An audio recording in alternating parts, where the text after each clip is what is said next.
Hello everyone, I am Abhuran Chandru and along with my friend Achin Soni, we are going to present a lecture on diffusion models.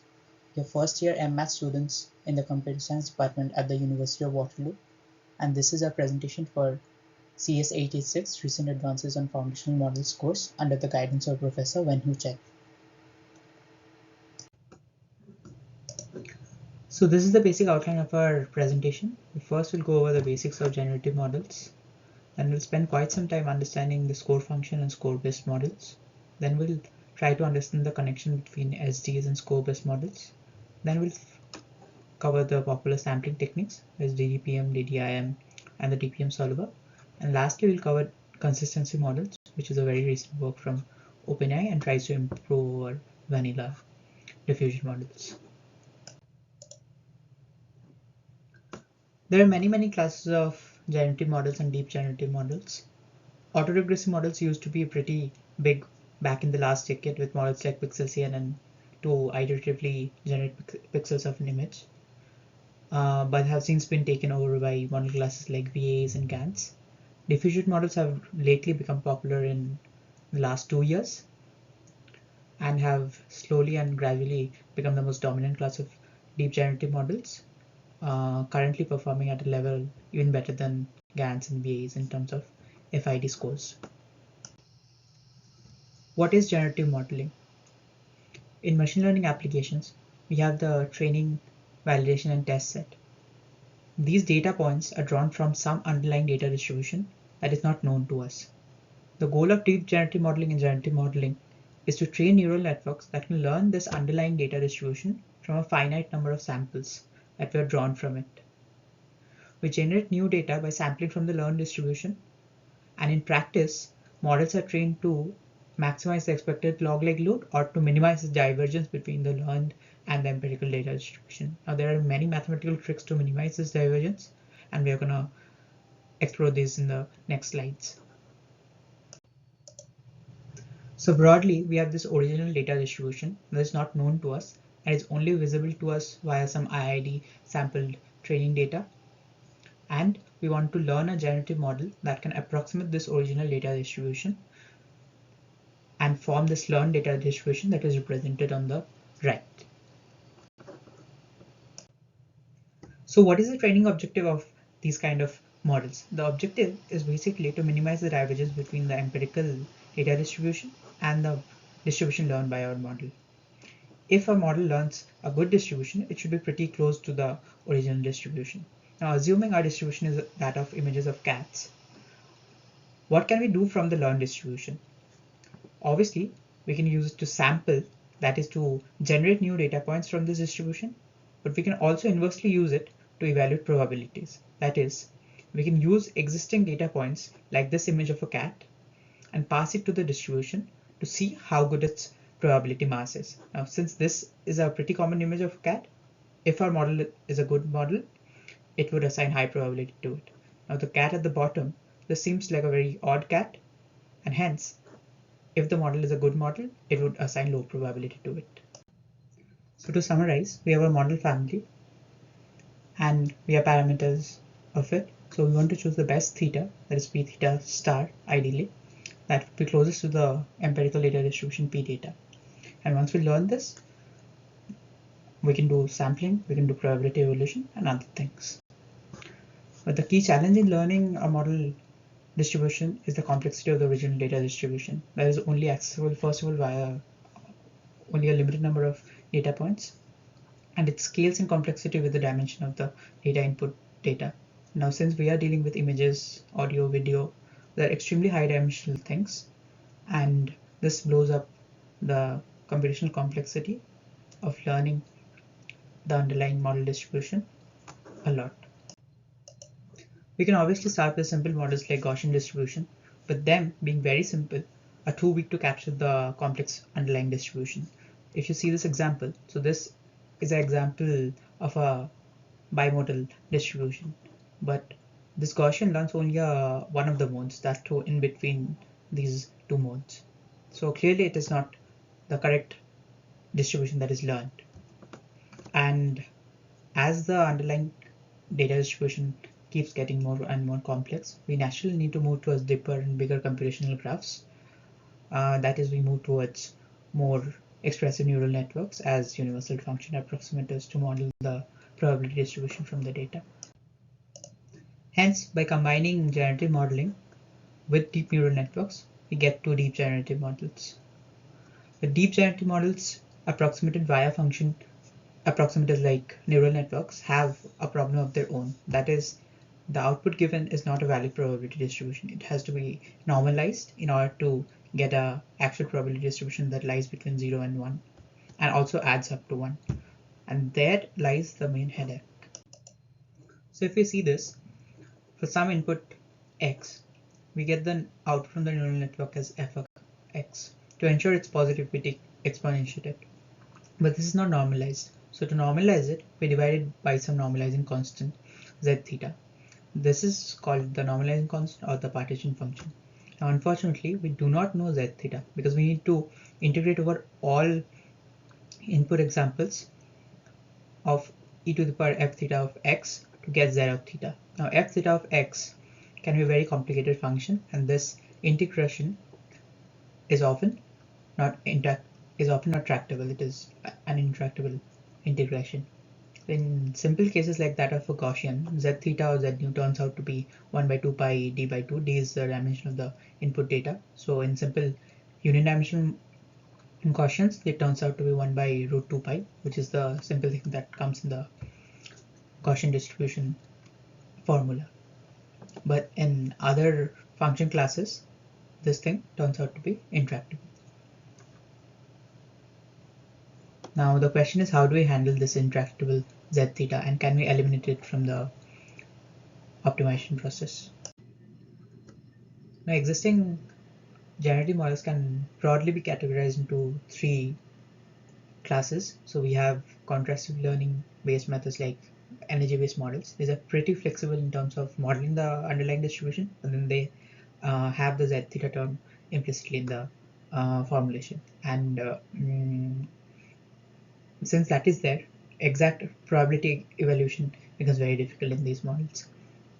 Then we have likelihood based models like VAs, normalizing flow models, and autoregressive models. These work by making a restrictive modeling class that ensures that z theta is tractable or learnable in some form. And then we have, but in these models, the problem is, since we are restricting the model class, its ability to learn and generate high quality samples is decreased naturally. And then we have likelihood free implicit generative models, where the probability distribution is implicitly represented by a model of its sampling process. So the most prominent example of this is GANs, where new samples from the data distribution are synthesized by transforming a random Gaussian vector using a learned generator.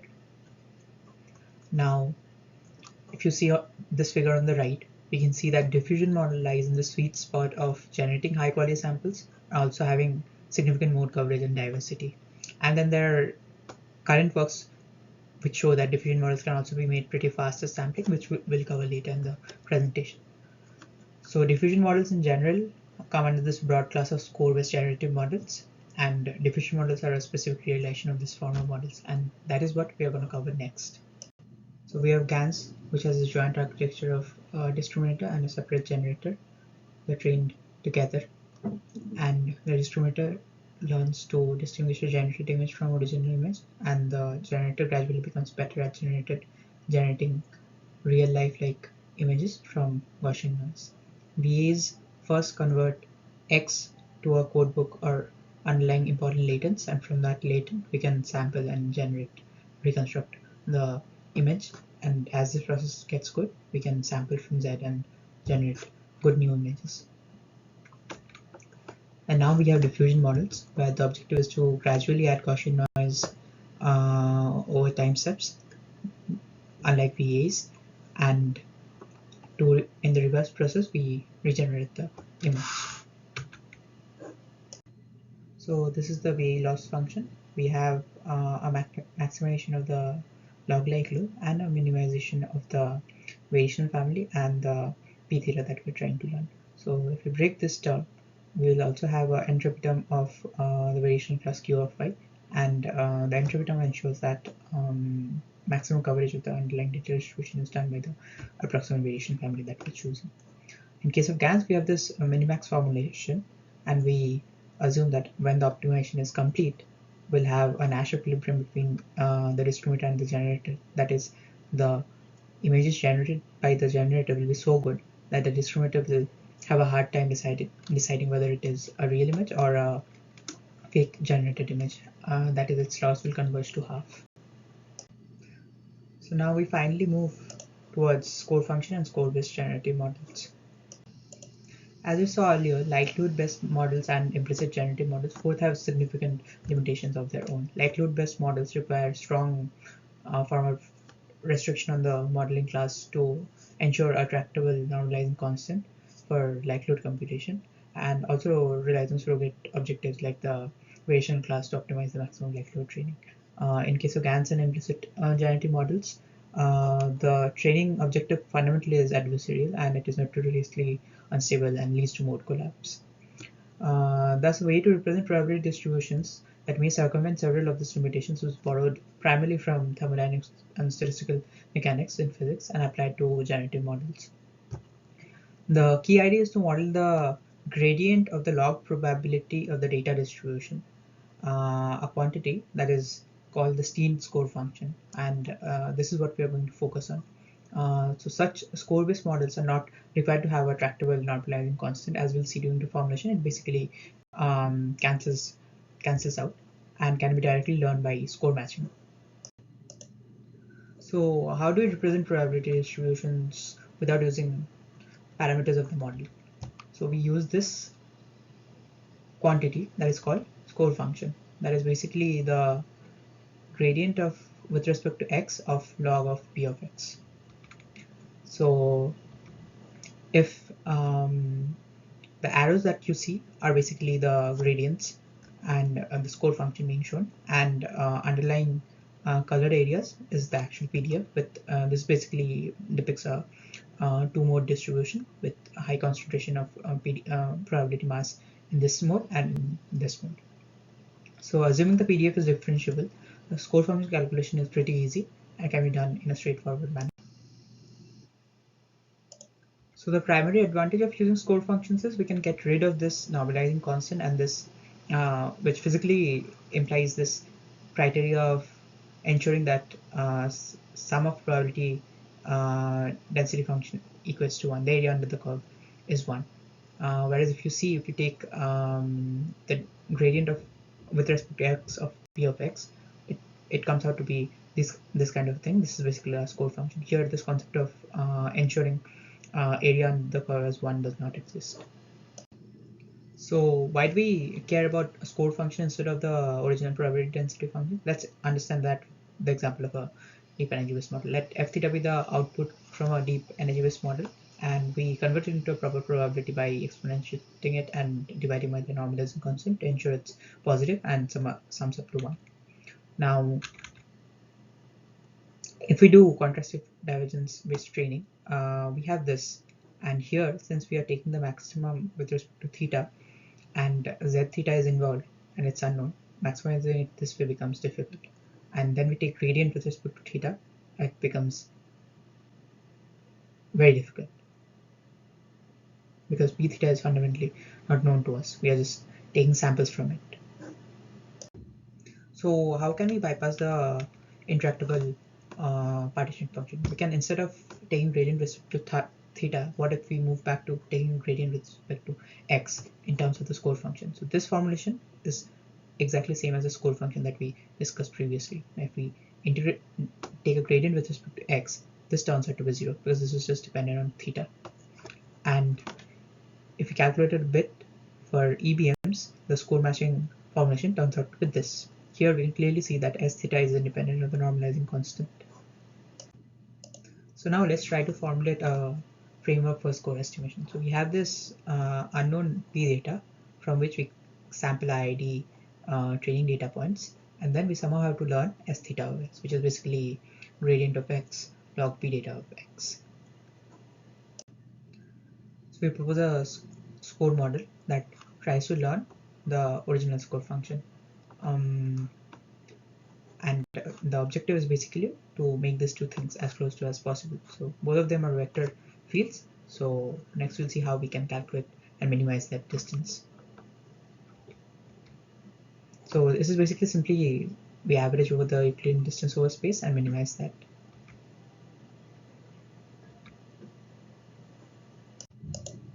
So mathematically the objective can be written as average Euclidean distance over the whole space and we minimize it. This is called the Fisher divergence. But unfortunately, we do not know this thing because had p data been known to us, we wouldn't have to take so much headache anyway. So how do we eliminate p data? So one neat trick that was used in the paper that proposed this was to use integration by parts or Gauss's theorem, and by manipulating it using integration by parts, we only have p data in the expectation, and p data from here vanishes, and that gives us finally this equation, which is called the score matching equation. And as you can see, p data is not involved inside this, so we can basically replace expectation by drawing samples. Now, given the score matching formulation that we derived in the last slide, can this be optimized in a efficient manner? The first term is simply square L2 norm minimization, so this can be done via one backprop. But this calculation of trace of the learn score function is like very computationally expensive, and it scales with over number of dimensions of data. So two methods to do this efficiently were proposed. One of them is denoising score matching, the other is slice score matching. So denoising score matching basically uses this noise kernel and does a convolution operation to perturb the original PX and form a noisy version of it. Now, what's the benefit of forming this noisy version of it? It is much easier to learn in, like, it is much easier computationally to learn this in the score matching formulation.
So we have P data and we do a convolution using a noising kernel and we get Q phi of x dash. So I'll skip the maths over here, but you can see it's pretty understandable.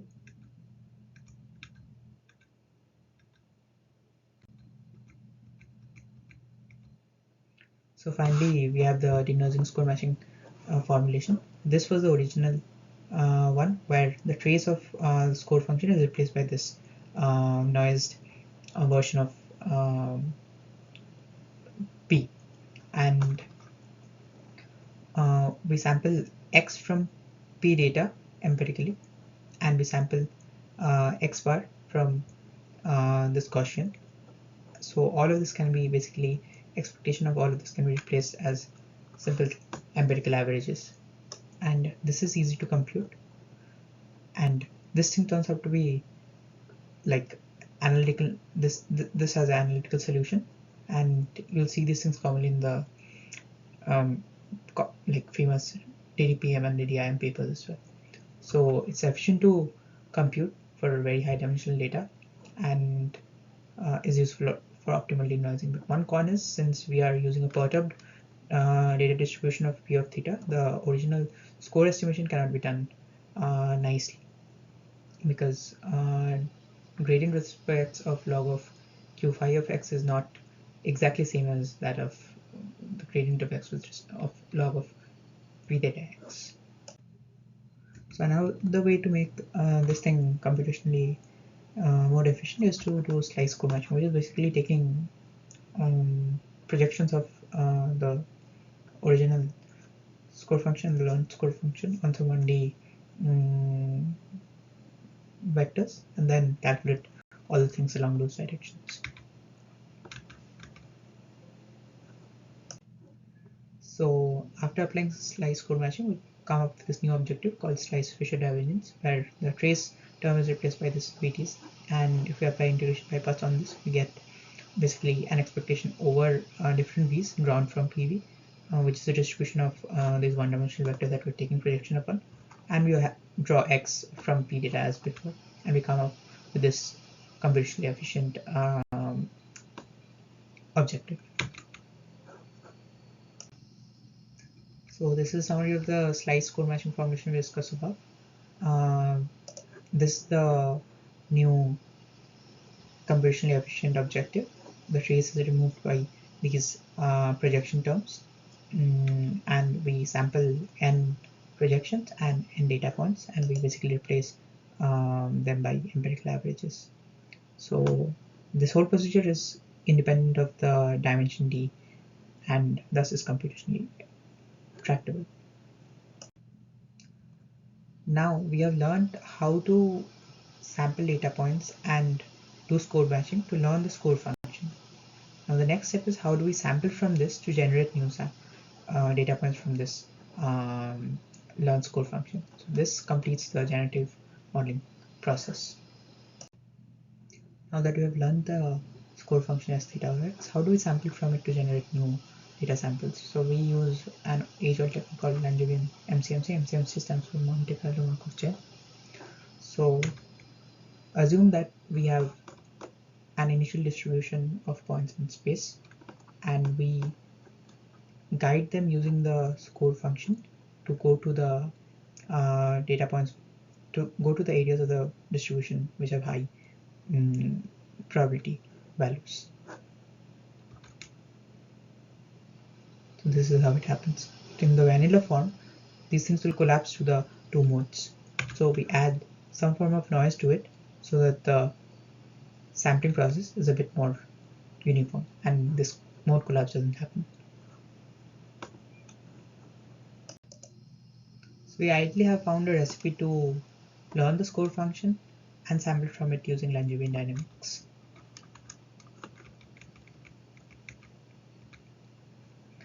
So basically sample from P of x using only the score, and we replace this by the learn score function. We initialize some normal noise distribution pi of x and random noise from n of 0, I, and we use this equation as above. Again, here we replace the original score function by our learn score function, and if epsilon tends to 0 and t tends to infinity, we are guaranteed to basically have xu that is converge to p of x. But in practice, this formulation does not generate good samples. So using the vanilla score matching formulation with Langevin dynamics does not work. This is a picture that I've taken from the paper which proposed this.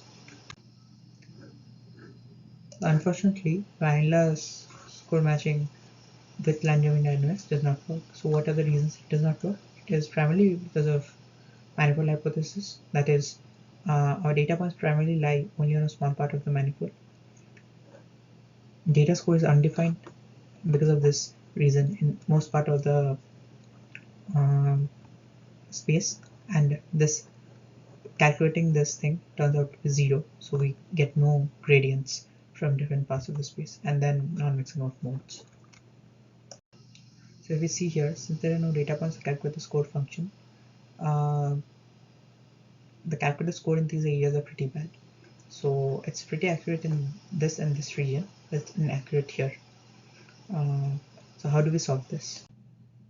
So how do we improve this? So basically we perturb the data distribution by adding noise, and basically that increases the accuracy of the calculated score function. Since we have some signals from here and these regions as well, the score function is way more accurate and points to the directions of the modes. But the perturb density is no longer nicely approximates the true data density, so that is a con as well. So there's this inherent trade-off between data quality and the size of how we tackle the low data density regions. On the one end of the spectrum, we add small noise amounts so that the perturbed data distribution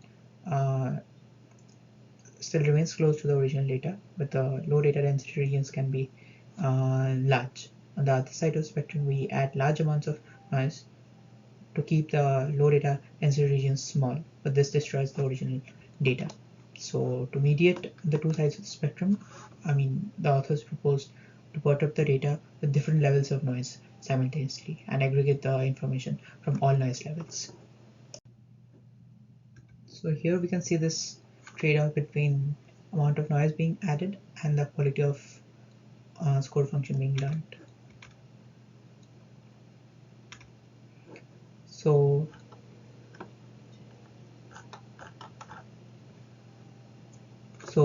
without noise perturbation, the estimated score is low in the low data density regions, and thus the score function learned is vastly inaccurate, and not much information goes to the Langevin dynamics process to in which direction it should move to go towards the modes. But alternatively, one can use single noise scale to perturb the data distribution to cover large portions of the low data density region.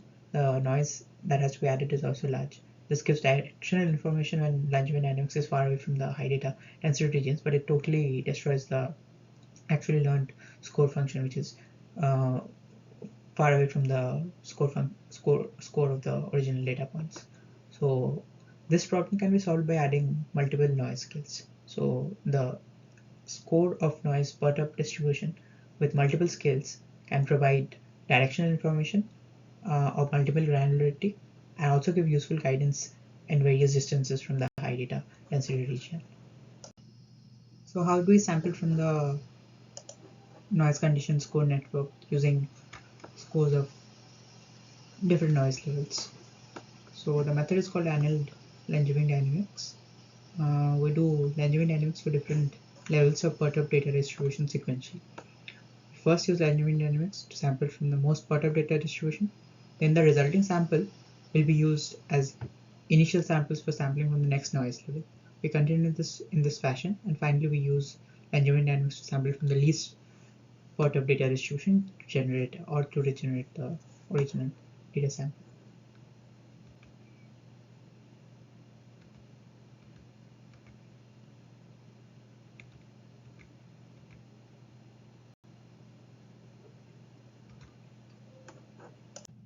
So this is basically the algorithm that we described above. So here we are generating different scale noises, and we add it in our equation to draw x t bar. So here we show Langevin dynamics and annual Langevin dynamics. So annual Langevin dynamics effectively mitigates the inaccurate estimation of relative weights between different modes. So in this example of two mixture of Gaussians, you can clearly see that here Langevin dynamics fails to capture the relative weights of the modes, which is effectively captured by the annual Langevin dynamics and is very close to the exact samples. So here the mass of this mode is pretty less. Here by Langevin dynamics it's pretty high.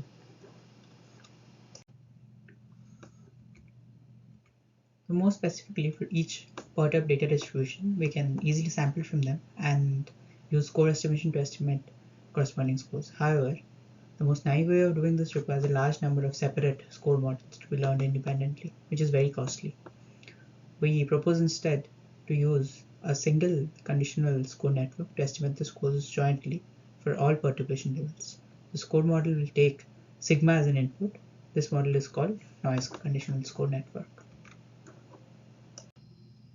So how do we train noise conditional score networks? The training is exactly similar to score networks before, using score matching. We prefer using denoising score matching as it is naturally suited for estimating score of perturbed data distributions, and we use a weighted combination of denoising score matching losses. So this is what gives the weight, and lambda of sigma is often taken to be, this is a positive weighting function, and it is often taken to be sigma I square. So this is where the scaling of the noise happens. This loss function is extremely general, and it was used in a different from in the first paper that introduced diffusion models as deep generative for deep generative modeling in 2015, and was again used in the seminal 2020 paper of DDPM in a different form.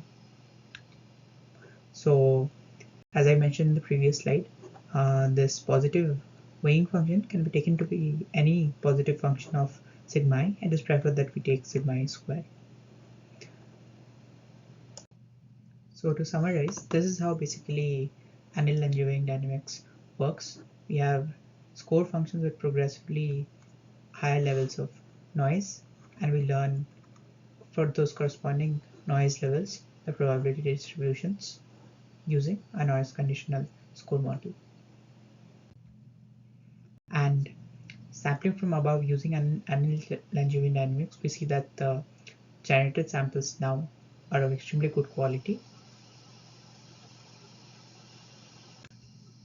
and also in terms of metrics, inception score and FID score of these models are also pretty good and at par with the best GAN models out there.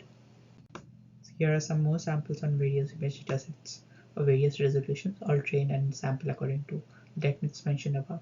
So as we can see that the qualities of the generated images are extremely good, and the diversity is also pretty good. Now we move on to score-based generative models with stochastic differential equations, and we see the connection of diffusion models with SDs and ODs. Previously, we have already discussed how adding multiple noise scales is critical to the success of score-based generative models. More the noise scales, the better the generated samples are.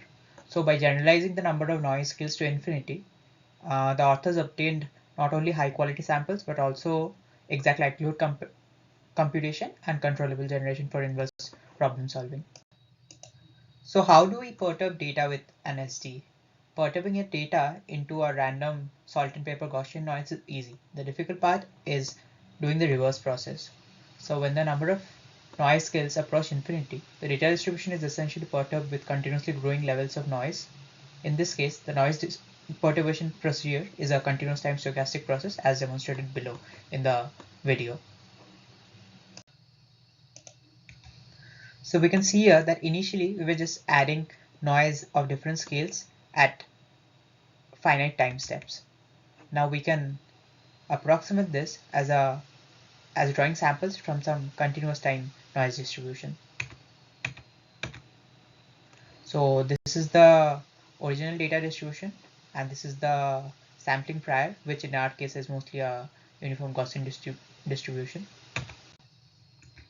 So initially we are drawing different noise levels at finite time steps. Now if we keep increasing the steps in between, we get a continuous distribution of perturbed noises, and we denote that as pt of x, where t is any real number between 0 and the final time step capital T. So this is the original data distribution denoted as p naught of x, and this is the noise distribution that we are finally converging to. In most cases this is a standard Gaussian, which is pt capital T of x. So how do we noise clean data sample drawn from p naught of x? We do it using a stochastic process. After adding noise, it converges to somewhat near a Gaussian distribution, and it is done using the forward stochastic differential equation, where other than the deterministic term, we also have a drift term with an infinitesimal noise added. Now, without loss of generalization, let's take a toy SD, ignoring the deterministic drift.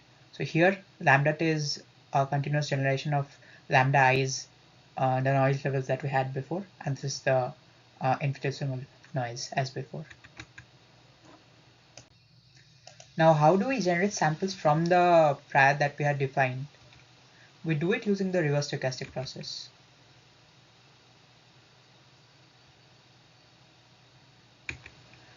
So this was the forward stochastic differential equation that we had defined. Now Anderson et al. In 1982 gave an analytical solution of any stochastic differential equations reverse SD. Here we can see, other than the noise levels, we also have this score function that we had encountered before. Other than that, we also have this infinitesimal noise now in the reverse time direction. So this is the summarization of the forward and the backward stochastic differential equations, and the score function can, again using score matching, be replaced by our score model, and this turns out to be the training objective for the denoising process, where this positive weighing function is usually any constant that measures the amount of noise being added at each time step. It is usually kept to be sigma t squared, but it can be any positive quantity related to sigma t. We can thus generate samples by solving the reverse SD to simulate the reverse time stochastic process. We can use any SD solver like the Euler-Mortimer method. It is based on the same idea of Euler's method for solving ODEs. Basically, we can replace the infinitesimal time step dt with a small time difference delta t, and we replace the infinitesimal white noise by a Gaussian noise with variance dependent on delta t. Here delta t is negative time step, as this is the back reverse denoising process, and it goes from capital T to 0. We can train a time-dependent score-based model to approximate the score function as a function of time. This time-dependent score-based model is a neural network conditioned on time t, and it can be trained by first randomly sampling t, then minimizing the corresponding score matching loss, which we had already defined earlier. So these are the approximations we make. We change t of x to delta of x and dw to gt of z, and z is Gaussian noise. Since we are simulating the stochastic process using a discrete Euler-Mortimer type of method, there might be errors while estimating the values. So we can correct this using the predictor-corrector sampling methods. So the predictor is the numerical SD solver, and the corrector is the score-based MCMC estimators.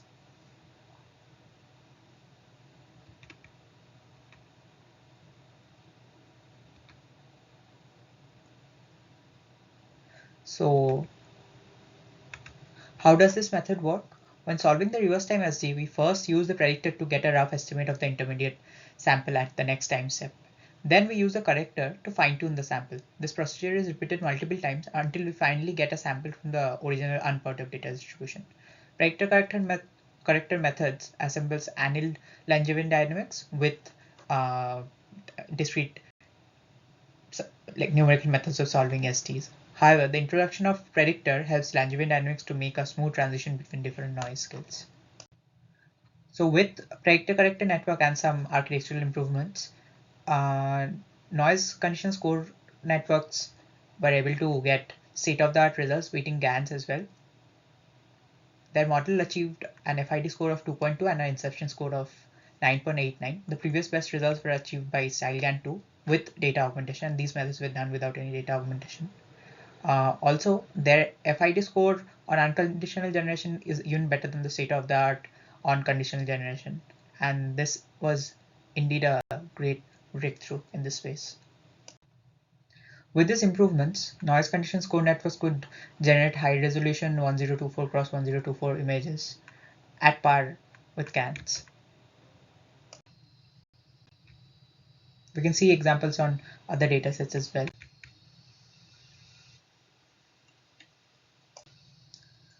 Now, how do we calculate exact Laclos from these kind of models. For that, we need to convert the SD to an ODE.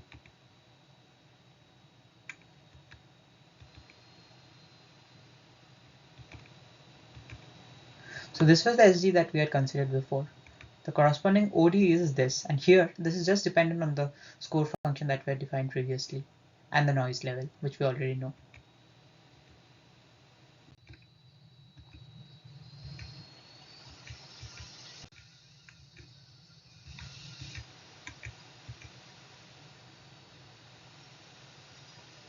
So we can consider this formulation as a continuous time infinite depth normalizing flow that was defined in the neural ODE paper in 2018. So these unique ODE solutions create invertible mappings. To invert, we solve the ODE backwards from T to 0. So this was our prior distribution, and we can see that the ODE also maps noise drawn from the prior distribution to high quality data samples, p theta of x. Now, how do we get this p theta of x and the log likelihood of these generated samples? So we get it using a change of variables formula proposed in the neural ODE paper in 2018. And again, this depends only on the score function, which is computable in polynomial time and is an unbiased estimator. And this integration is a one-dimensional integration, so it's easy to solve using ODE solvers. Now, what is the advantage of it? Besides getting exact likelihood values, the solving and drawing samples using ODEs is way more efficient. As we can see, SD solvers took 1000 number of score function evaluations, whereas adaptive ODE solvers take nearly 100. So that's a tenfold computation reduction. And these methods were only used in later and more popular papers to create accelerated sampling methods, as in DDIM.